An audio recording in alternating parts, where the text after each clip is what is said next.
Night Blitz. Finally, we have some I football know. on a Friday. Unfortunately, my esteemed colleague here, Annie Sabo, found one of the tiny spots of rain today in Pinellas County. I think I have a sign on my shirt or something that says "Rain, please hit me." Rain on her. Yeah. But obviously, Mother Nature made her presence felt this evening in Clearwater, where I was, the site of the game of the week. But I'm dried off now, and let's dive right into it. The Manatee Hurricanes facing off with the Steinbrenner Warriors. The Hurricanes get the scoring party started. Keon Fordham takes the snap, takes it to the house for the score, 7-0, and Manatee once more. Joshua Booker gets the handoff, cuts to the outside, and he is into the end zone. 14-0, Steinbrenner finally getting on the board. Dion Silas with the ball. He will not be tackled. Nice. Get off me. He runs in for the score, 14-7, and it is 21-7. Manatee now. Fordham scrambles, thinks about passing it, but takes it himself. Oh, the tackles. Off guys into the end zone. Manatee wins this one easily, 42-7. All right, let's head down the road there in Hillsborough County. Big one tonight in Tampa. Jefferson hosting Armwood. The Dragons began the game with a 7-minute field goal drive. The Hawks would rather score on their second play from scrimmage.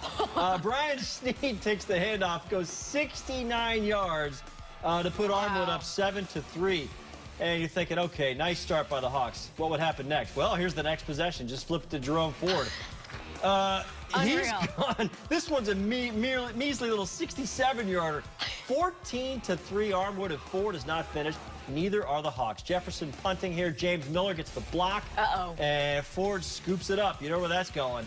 To the house. Yes, to the house. I was shocked by this. 42-3 Armwood wins.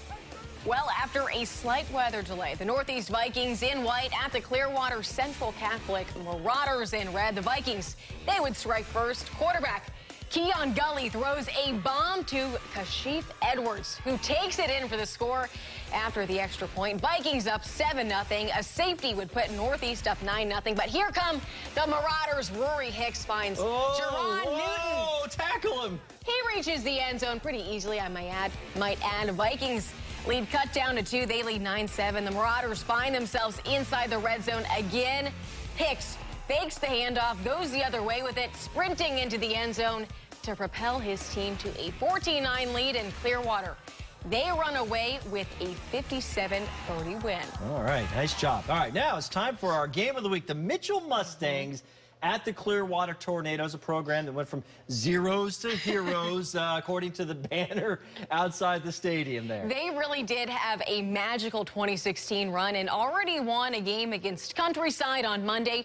But could Mitchell stop their winning ways tonight? Anthony Allred has the answer for us.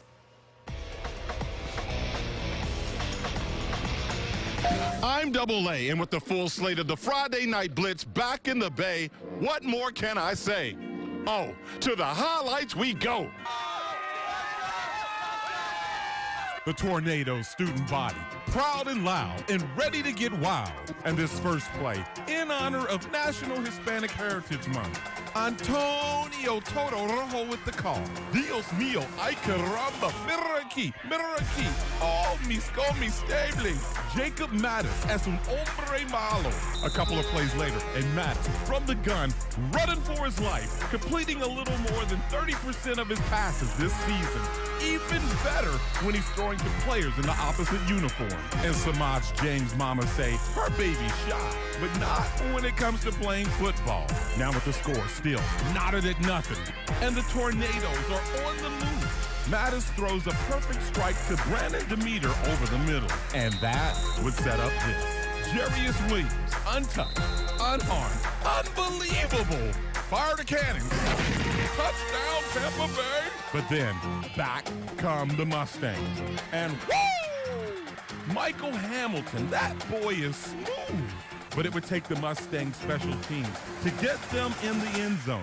And the Mustangs would go on to win it and stay undefeated at 4-0. Teaching you to never sleep on the game of the week. Anthony Allred, News Channel 8. That's a waning crescent, I think. It was, and let me tell you, it really was wet out there at Clearwater High School today. All right, when we come back, we're going to hit the friendly skies for some skylights. Don't go away.